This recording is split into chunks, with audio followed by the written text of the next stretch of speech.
The selfie appeared on my phone just after lunch, just a simple picture of her smiling, sitting on a park bench with the sun casting a warm glow over her face. I was halfway through my sandwich when the notification popped up. She had sent it with a little "thinking of you" message attached. I smiled at first, imagining her cheerful face lighting up my phone, a small moment of connection during our busy day. But then something stopped me. It was the empty space on her left hand. The ring that had been there for 5 years, the ring we had promised never to take off, was gone. I stared at the photo for what felt like hours, unable to look away from the missing band. The absence of it was so obvious, so glaring that it overshadowed everything else about the picture. Her smile, which had always been one of the most comforting sights to me, suddenly felt distant, like a person I didn't recognize. I told myself I was being paranoid. Maybe it was just a coincidence, right? Maybe she had taken it off for a moment, maybe it had fallen off without her noticing. But the more I stared at the photo, the more that explanation felt flimsy, hollow. Something inside me told me this wasn't just a simple oversight. I felt a knot tighten in my chest, and I couldn't tell if it was a feeling of dread or the cold grip of realization.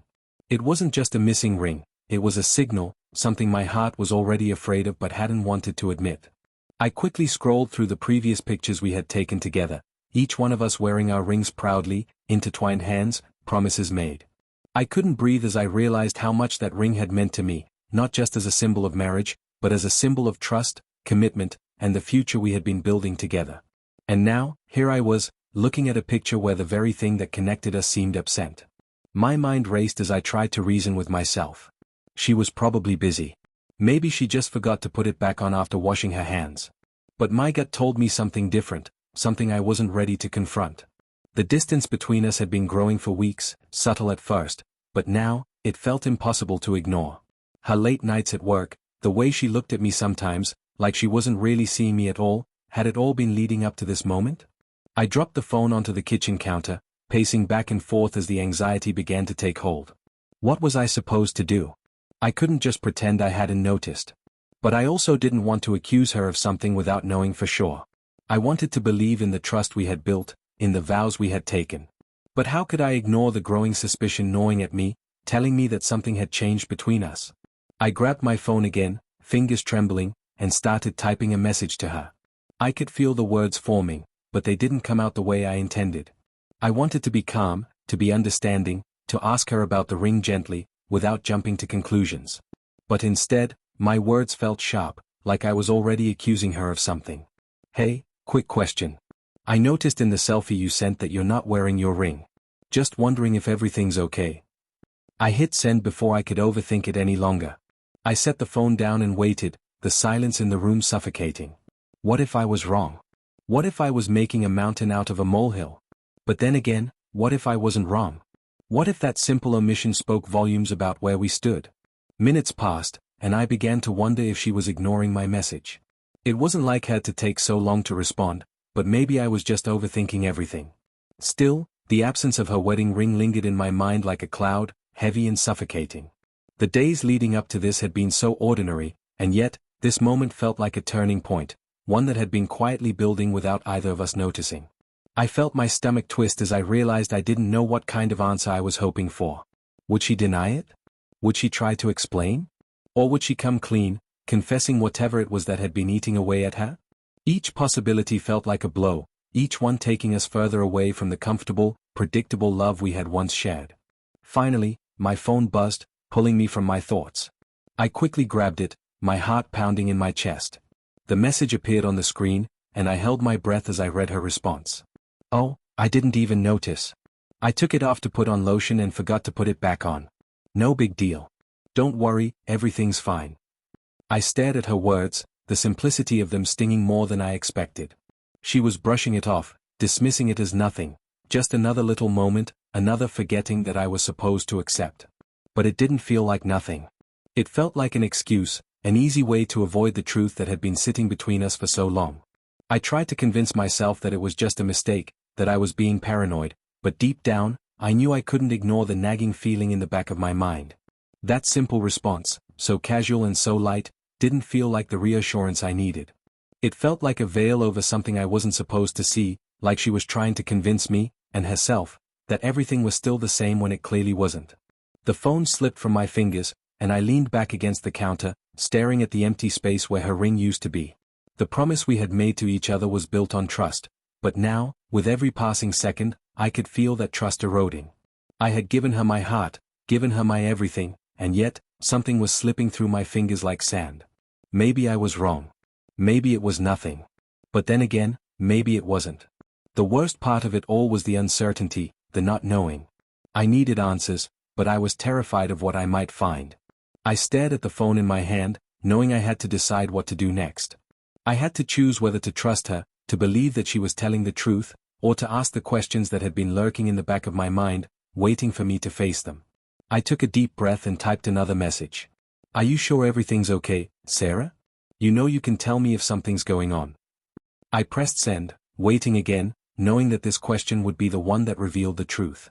Because if it was nothing, if everything truly was fine, she would reassure me, and we would move forward.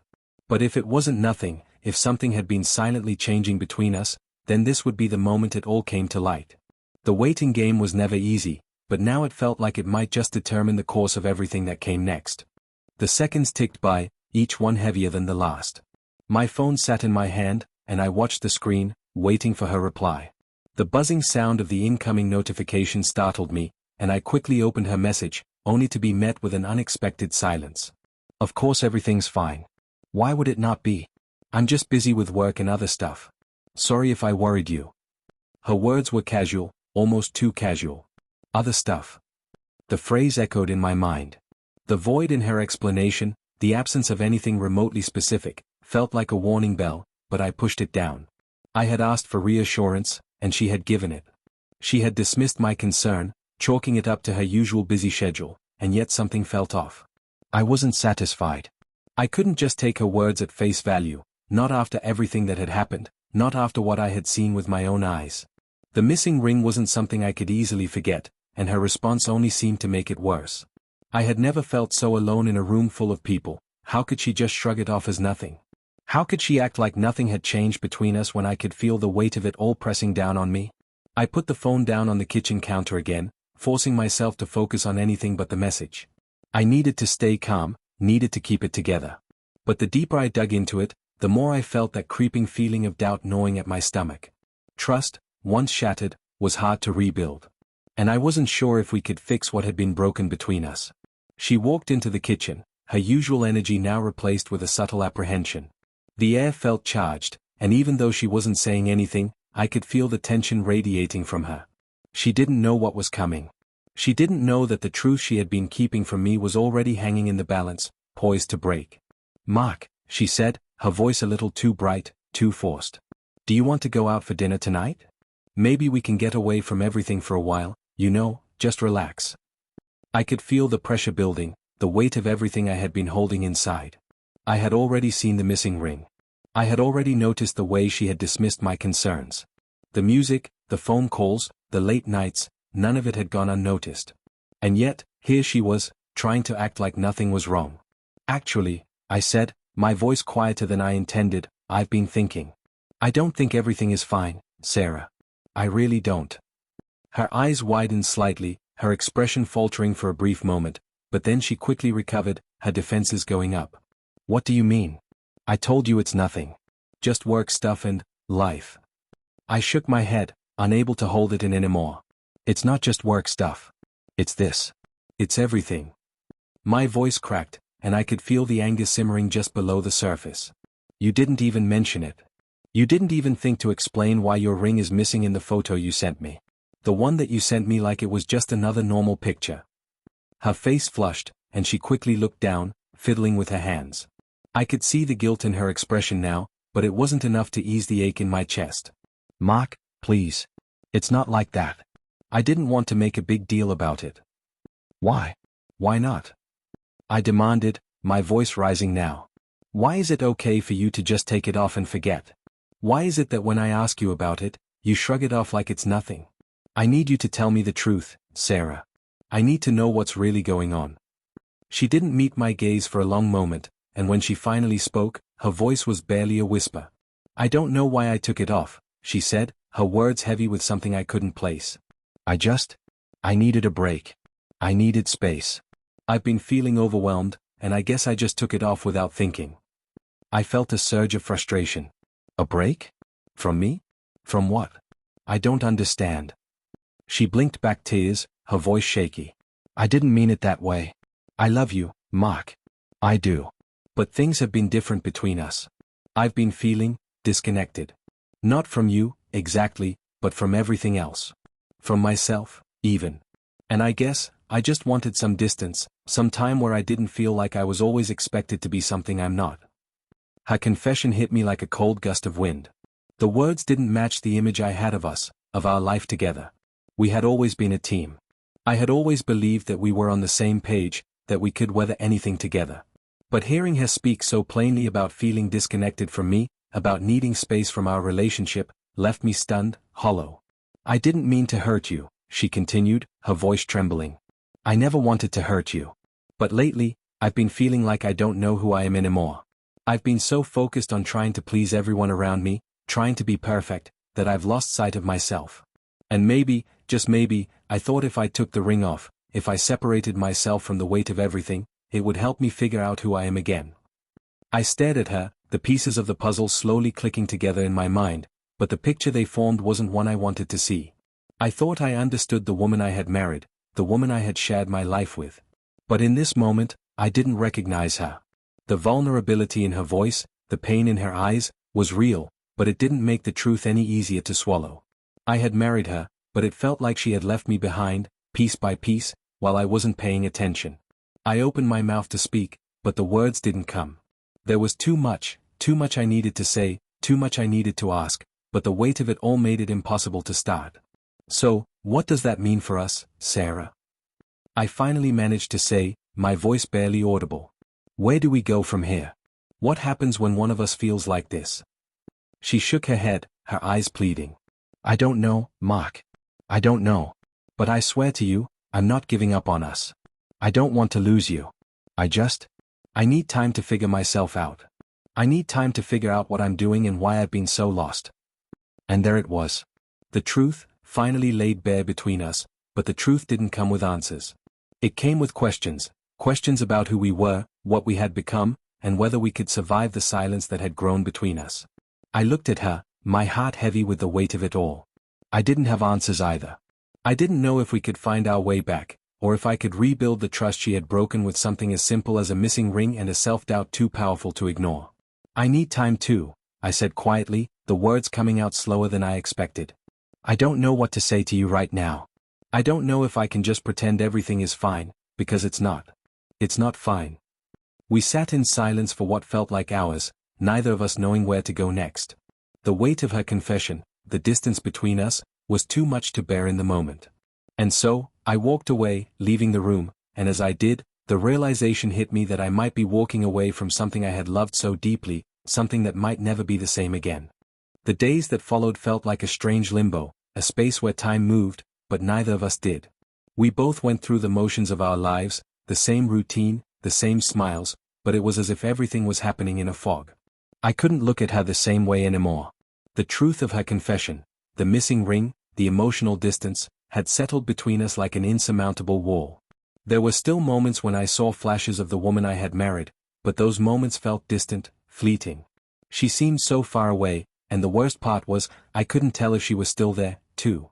I tried to find answers, tried to understand how we had ended up here, but nothing made sense. She had talked about needing time to figure herself out, but what did that mean for us? What did it mean for me? It was clear that whatever we had been was no longer enough to keep her grounded, to keep her close. I had always prided myself on being patient, on being the steady one, but this time, I didn't know how much longer I could wait. I didn't know how long I could be in a relationship where I wasn't even sure what I was fighting for anymore. Sarah's presence was a constant reminder of everything that had changed, and the weight of her words, of the silence that followed her confession, lingered in the air like a storm that never quite passed.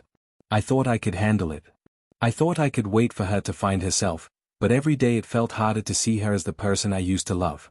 One evening, as the sun began to set, casting a warm glow over our apartment, I decided to take a walk. I needed space, time to clear my head. As I walked through the streets, the city felt different, like everything around me was moving while I stood still, stuck in my own thoughts.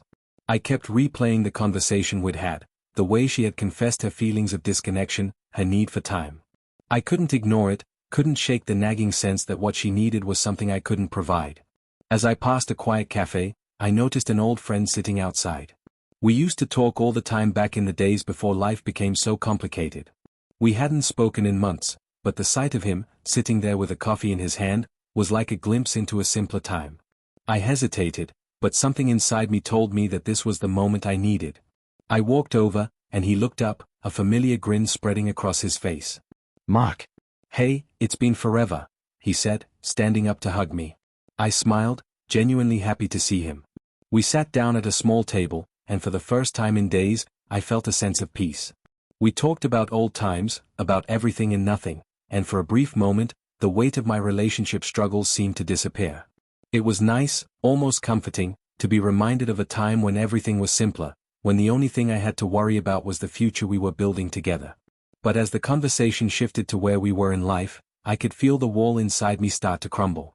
I couldn't keep pretending that everything was fine, not when it felt like I was suffocating under the uncertainty of my marriage. I needed to talk to someone, anyone, about what I was feeling. I couldn't go on like this, trapped in the silence of my own thoughts. "So," my friend asked casually, "how's everything with you and Sarah? Still going strong?" I hesitated, the question hanging in the air.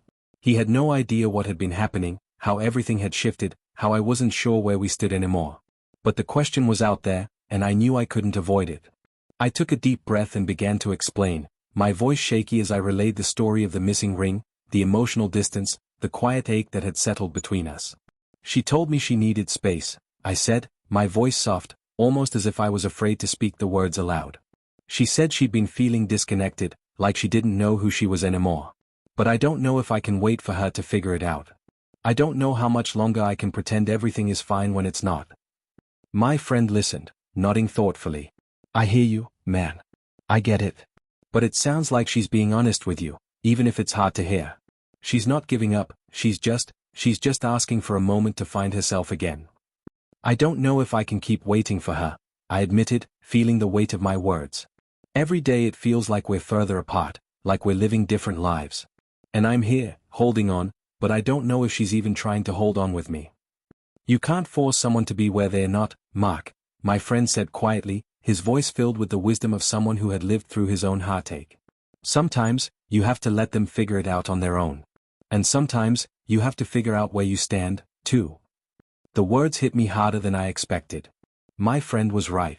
I couldn't keep holding on to something that wasn't there anymore.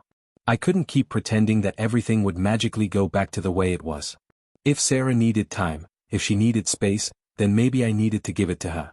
But I also needed to decide what that meant for me. Could I keep waiting? Could I keep giving her time when my heart was already starting to break? I walked back home that evening with a heavy heart, my thoughts swirling like a storm. I didn't have the answers, but I knew one thing for sure: things had changed between us, and nothing would be the same again.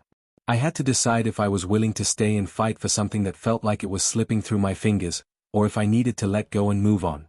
When I got home, Sarah was sitting on the couch, her eyes filled with uncertainty. She had been waiting for me, and I could tell she was expecting some kind of resolution, some kind of answer. But I wasn't sure I had one. Not yet. "Mark, how was your walk?" she asked, her voice hesitant. "It was good," I said quietly, taking a seat next to her. I could feel the distance between us, a chasm that was too wide to ignore. "I think we need to talk." She nodded, her face falling slightly, and I could see the fear in her eyes. She was waiting for the words, for the moment when everything would come to a head. And I knew, deep down, that I couldn't keep pretending everything was okay. We needed to face the truth, whatever that truth was. "I don't know if we can keep going like this, Sarah," I said softly, the words finally tumbling out. "I don't know if I can wait for you to figure things out when I'm not even sure where I stand anymore. I love you, but I don't know if love is enough to fix what's broken." She looked at me, tears filling her eyes as she reached for my hand. "I'm so sorry, Mark. I never meant for it to come to this. But I need you to know, I'm not giving up on us. I need time, yes, but I want to find my way back to you. I don't want to lose you." I held her hand tightly, but the truth was, I didn't know if I could keep holding on. There was so much uncertainty between us now, so much distance, and I wasn't sure if love would be enough to bridge the gap. But I also knew that no matter what happened, I couldn't keep living in this place of limbo. I had to find my own path too. And so, we sat in silence, holding hands, both of us unsure of what came next. The missing ring had been the spark, but it was the larger questions we needed to face now. Whether we could rebuild what had been lost, or whether the road ahead would lead us in different directions. For now, all I could do was wait, just like Sarah was asking me to. But in my heart, I knew that waiting didn't mean standing still. It meant finding my own way, too, finding out who I was without the weight of all the questions that had been left unanswered. And maybe, just maybe, that would lead me to the answers I needed.